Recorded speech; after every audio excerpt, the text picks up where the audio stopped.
E aí, pessoal, tudo bom? Vamos corrigir então as atividades da semana 1, né? Começamos o PET 5, vamos corrigir essas atividades. Assistam com atenção esse vídeo, vejam os outros arquivos que eu mando lá no grupo, as explicações, para não ficar nenhuma dúvida, viu? Bora lá!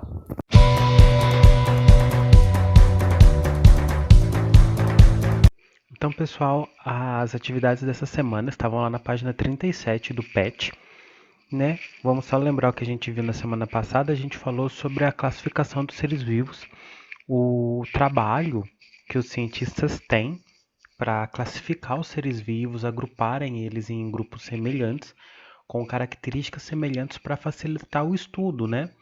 Nessa semana, aqui na semana 2, a gente vai começar a ver essas características dos seres vivos que são padrões para poder classificar, mas eles, com base nisso, eles se separam nesses grupinhos e é o que a gente vai ver nessas atividades aqui da semana 1. Então vamos lá, número 1. Na imagem a seguir, podemos ver alguns objetos separados em grupo, fazendo uma analogia com a classificação dos seres vivos. Responda as perguntas que se seguem. Então aqui a gente tinha vários objetos. Letra A. Todos os objetos estão em um mesmo tabuleiro. Certamente eles possuem alguma característica comum. Sítios. Dá para ver que são todas tampinhas e todas feitas de plástico. Então essa vamos pôr como a principal característica em comum de todas elas. São tampas feitas de plástico. Letra B. No tabuleiro, os objetos foram separados em 4 grupos. Indique qual deve ter sido a característica escolhida para essa divisão. Aqui a gente pode ver que a maior parte é muito com o tamanho, né? A gente vê que tampinha de refrigerante, aqui umas tampinhas bem menorzinhas, essas tampinhas maiores, umas aqui medianas. Enfim, então basicamente o tamanho vai ser o principal, já que o material é o mesmo, a cor são diferentes dentro de um mesmo grupo, então não é ela que define. Então é mais o relação ao tamanho das tampas. No grupo das tampas maiores, que característica você adotaria para separá-lo em 6 subgrupos? Então, nesse grupo aqui maior, você vê que são todas tampas iguaizinhas do mesmo tamanho. O que a gente podia levar em conta? Que critério, que característica para separar esse grupinho em 6? A gente podia pegar a cor delas, né? Por exemplo, aqui a gente tem o grupinho das tampas azuis. Aqui tem umas tampas rosa, umas amarelas, as brancas, verde. Então a gente consegue os 6 grupos aí de acordo com as cores dessas tampas. Então percebam, pessoal, que a classificação dessas tampinhas é como foi feita a classificação dos seres vivos. Vão pegando características semelhantes que aquele grupo vai ter e vai fazendo grupinhos de um grupo gigantesco, fazendo grupos menores a partir de características em comum que os membros desses grupos vão ter. Letra D. Atualmente, o sistema que utilizamos para classificar os seres vivos obedece uma hierarquia que vai do reino à espécie. Dessa forma, temos aqui a espécie, que é o menor grupo, o gênero, a família, a ordem, a classe, o filho e o reino. O reino é a hierarquia, o grupo que tem mais diversidade de ser vivo, mais componentes, algo muito gigantesco. Aí depois vai diminuindo em diversidade e em quantidade, que estamos pegando grupos cada vez menores. Então, dentro dos reinos, a gente tem os filos, dentro dos filos, a gente tem as classes, dentro das classes, vamos ter as ordens, dentro das ordens, vamos ter as famílias, dentro das famílias, vamos ter os gêneros, e dentro dos gêneros, podemos ter uma ou várias espécies aí, dependendo do que a gente está estudando. Então, vamos para a nossa pergunta. Se considerarmos todos os objetos do tabuleiro como componentes de um reino, todas essas tampinhas aqui, os 4 grupos seriam os filos, né? Então vamos pensar. A gente tem tudo isso aqui é um reino.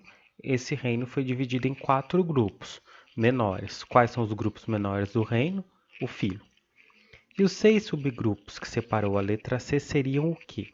Então vamos pensar, a gente tem um reino, tudo isso aqui. 4 subgrupos menores. O que é um subgrupo menor que o reino? É o filo. Vamos lembrar dessa imagem aqui da semana passada. Temos o reino, que é algo maiorzão. dentro dele a gente tem uma classe menor, o filo, e pode ter vários filos. Então aqui no desenho, vamos supor que temos 4 filos de tampinhas. Perguntou aqueles 6 grupos que a gente dividiu esse grupo aqui de acordo com as cores. Então a gente tem que pensar a categoria que está dentro dos filos, aquilo que está menor que o filo. Dentro do filo a gente tem a classe, o grupo imediatamente abaixo do filo. A gente tem que marcar a segunda aqui, classe. Número 2. Analise a figura abaixo e responda marcando a alternativa correta. A gente tinha aqui uma árvore da vida com alguns números indicando grupos de seres vivos, né, as categorias, os táxons, e os indivíduos, os seres que vão compor eles. Tínhamos que marcar a alternativa certa. Então vamos ver aqui. Na frase número 1, na primeira a gente fala que 1 representa o reino animal. Sim, de fato está certo. 1 vai sim representar o reino, até vou escrever aqui. Porque você percebe que dele vai partir todas as setas que vão ir para todos os lados. A gente vê que estão todos os animais, dele não parte nada diferente. 2 representa o filo que pertence à mosca e à lagosta. Vamos ver aqui. Do 1 saiu uma seta que foi para esse caramujo, uma seta para esse que está em branco, que saiu os peixes, esses sapinhos, as aves e tudo o resto. E esse 2 que saiu da mosca e a lagosta. Sim, estamos falando de filos. O 2 é sim um filo. Aqui não ficou representado todos os filos do reino animal, né? Colocaram só 3, né? Este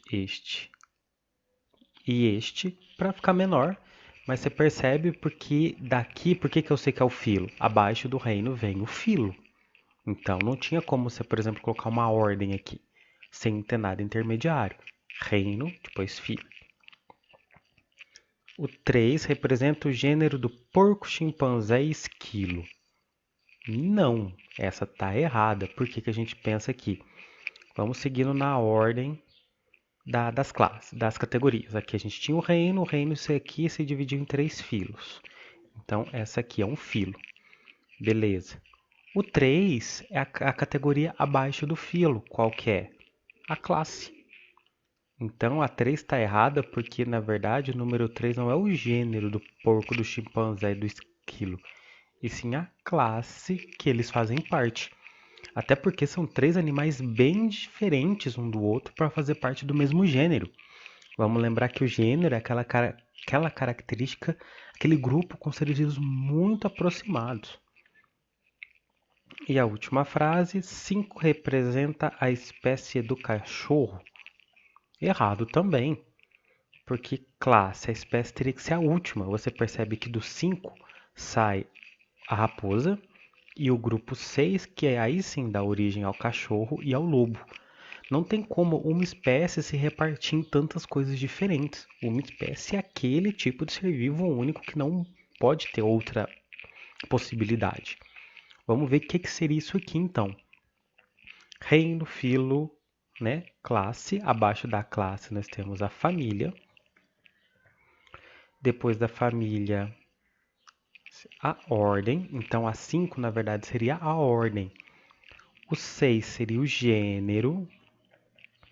E aí, por fim, o cachorrinho que a gente tem, o grupo da espécie. Repara, pessoal, como foi diminuindo a quantidade de seres vivos aqui. O reino, esse número 1 englobava tudo. O filo, você já vê que já pegou só essa parte do filo aqui dos cordados, né? Já tirando os moluscos, que é o caramujinho, e os artrópodes, que é onde faz parte a mosca lagosta.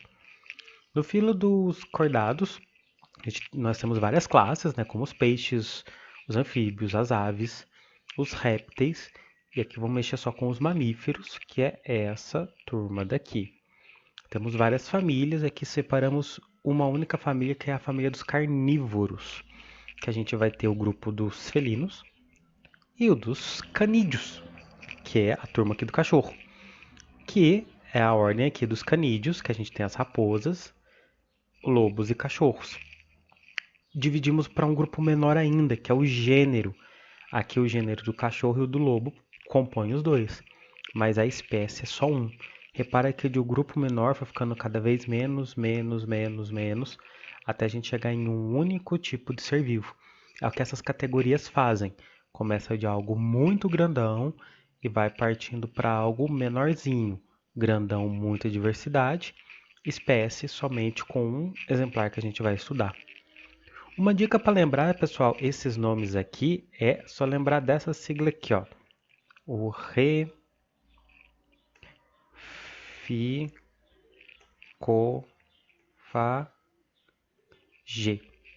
O que é isso? O reficofage é de reino. O re compõe o reino. Vamos arrumar mais bonitinho aqui. O re quer dizer reino, né? Só lembrar as iniciais dele ali. Reino. Fi de filo. O C vai ser a classe. O O vai ser a ordem. O Fá, a família. O G, o gênero. E o E, lá do finalzinho, a espécie. Bem na ordem do maior, do mais diverso, para o menor, para o menos diverso. Entendido? Então a nossa resposta certa era as alternativas 1 e 2. Porque o reino animal sim é isso tudo e essa 2 é o filo. A 3, vamos voltar, não podia ser o gênero do porco, do chimpanzé e do esquilo, porque é uma categoria que está logo abaixo do filo, e não é verdade. O gênero está aqui embaixo, o que está logo abaixo do filo é a classe. E a frase 5 falava que o 5 é a espécie do cachorro, não pode. Que a espécie é um único ser vivo só, não pode ter mais. E aqui do 5 mostrava que saía raposa, lobo e cachorro. Então por isso estava errado. Número 3. Segundo as regras de nomenclatura, marca a alternativa em que a espécie está escrita corretamente. Vamos lembrar as regrinhas de nomenclatura de escrever nome científico. Formado por 2 nomes, sendo que o primeiro se refere ao gênero e o segundo, aquela classe do gênero, do grupo dos gêneros que a gente falou ali em cima. E o segundo nome é um nome específico. O que é esse nome específico? De todos os gêneros, vamos pensar aqui, ó, que a gente tem o gênero Canis, que é o do cachorro e do lobo. Para me separar o cachorro do lobo, por exemplo, eu estou com um livro com todas as espécies do gênero Canis ali. Como que eu vou diferenciar um do outro? Com esse nome específico. De todo mundo que faz parte desse gênero, o Canis familiaris é o cachorro. O Canis lupus é o lobo.